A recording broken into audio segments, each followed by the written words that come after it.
Here's the strange part. Hyundai just confirmed two of its SUVs are becoming one car, and in almost the same breath said it's keeping both names. Normally, a merger means something disappears.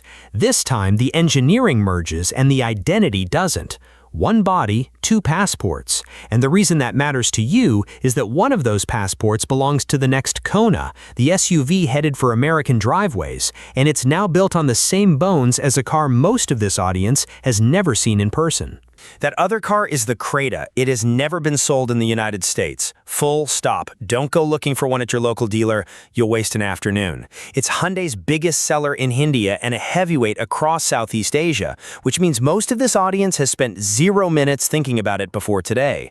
Hyundai has now confirmed the next Kona and the next Creta will share a new platform, internally coded K3, one engineering program running two separate market identities. For American buyers, this is effectively your first look at the next generation Kona, wearing chassis DNA that was developed with an entirely different market and an entirely different customer in mind. Kona has never been a volume king. It's a respectable subcompact SUV, nothing more. Creta, meanwhile, is one of the best-selling nameplates Hyundai has anywhere on the planet. It basically carries the brand's SUV business in India on its own, and it's a serious player across Southeast Asia, too.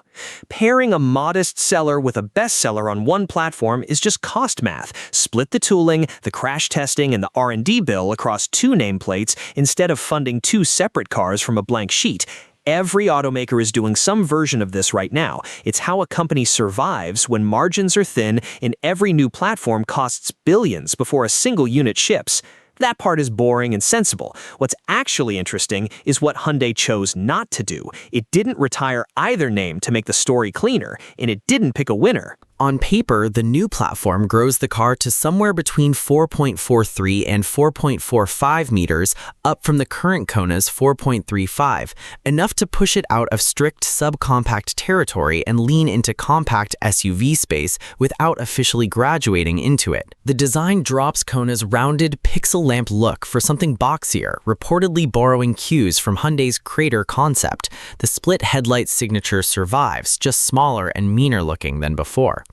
Inside, dual curved 12.3-inch displays running Hyundai's next-generation Pleos Connect software, complete with an AI voice assistant and over-the-air updates, so the car can gain features after you've already bought it, instead of only on the day you signed.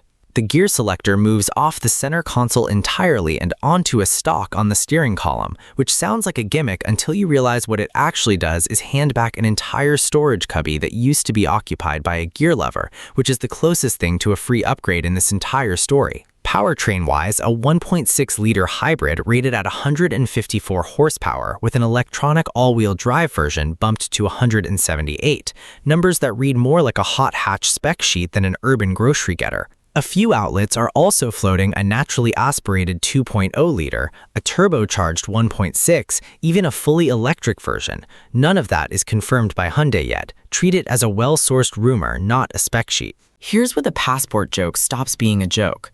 Multiple outlets covering this platform report the global nameplate will be Kona everywhere except India, where Creta is expected to stick around. Because in that market, the name isn't just a badge, it's shorthand for compact SUV, the way Camry is shorthand for sensible sedan. Killing it would cost Hyundai more in lost recognition than the platform sharing saves in engineering. Worth being straight about this one. It's currently a single well-sourced report, not a Hyundai confirmation, so file it under likely rather than locked in. But if it holds, the badge an American buyer sees and the badge an Indian buyer sees will keep pointing at two different names welded to the same underlying car. Hyundai gets to call this a merger internally because underneath the sheet metal, it genuinely is one program, one crash test budget, one supplier contract. At the dealership, though, nothing about the customer-facing experience merges at all. Nobody's walking in asking for the SUV formerly known as two SUVs. Same skeleton, two passports, and a press release that makes the whole thing sound tidier than it is. One more wrinkle, and it's currently standing on a single report, so treat it accordingly. That same K3 platform may also underpin the next-generation Chevrolet Tracker through a component-sharing arrangement between Hyundai and GM. If that holds up, you'd have a Korean SUV, an Indian bestseller, and an American budget crossover, all running on the same skeleton crew, which is either smart platform engineering or proof that distinct badges are doing more marketing work than actual engineering these days. Confirmed or not, once this car lands in the US as the next Kona, it isn't just fighting Kia's Seltos, a corporate cousin running the exact same playbook. It's stepping into a segment where Toyota's Corolla Cross, Honda's HR-V, and now potentially Chevrolet's own Tracker are all chasing the same buyer with the same pitch: more space, a hybrid option, and a payment lower than the class above. If the Tracker really does end up sharing bones with its own opponent, that's not a footnote. That's a competitor accidentally competing with itself.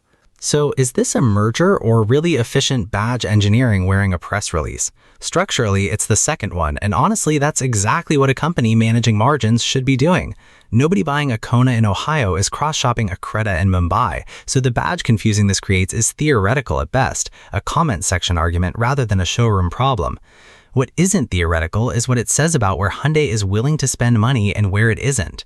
Real investment in the shared hardware everyone drives and the bare minimum spent keeping two separate identities alive on the surface. The part worth watching is whether one body carrying two passports eventually causes a problem when buyers do cross-shop internationally, or whether nobody outside comment sections ever notices the difference. Would you care if your next Kona quietly shares its skeleton with a car sold on the other side of the planet? Or is a platform just a platform and the badge is the only thing that actually matters to you?